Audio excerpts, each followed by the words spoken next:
আরবের মরুভূমিতে মক্কার এক ঘরে 570 খ্রিস্টাব্দে জন্ম নেয় এক পবিত্র শিশু। তার নাম রাখা হয় মুহাম্মদ, যার অর্থ যাকে বারবার প্রশংসা করা হবে। তার পিতা আব্দুল্লাহ তখনই মৃত্যুবরণ করেছিলেন, তাই মুহাম্মদ সাল্লাল্লাহু আলাইহি সাল্লাম জন্ম থেকেই অনাথ। মক্কার প্রথা ছিল শিশুকে মরু অঞ্চলের দুধ মায়ের কাছে বড়।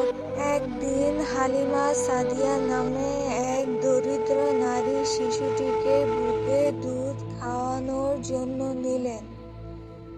তিনি জানতেন না এই শিশুটি হবে বিশ্বের আলো।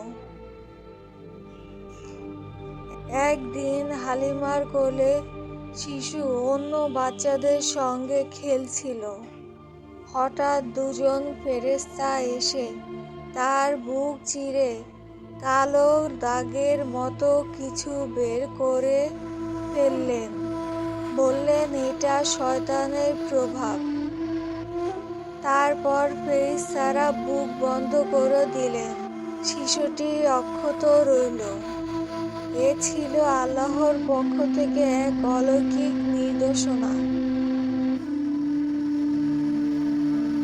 6 বছর বয়সে মা আমিনাকে হারালেন। মায়ের কবরের পাশে শিশুটি চোখের পানি মুছতে মুছতে বলছিল, আম্মা, তুমি কোথায় যাচ্ছ? এরপর দাদা আব্দুল্লাহ মুতাল্লিব তাকে বুকে আগলে নেন, কিন্তু 2 বছর পরে তাকেও হারান।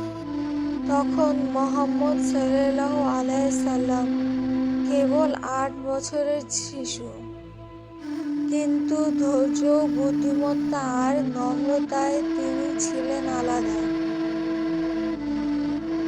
যুবক বয়সে তিনি ছিলেন সৎ, বিশ্বস্ত ও পরিশ্রমী।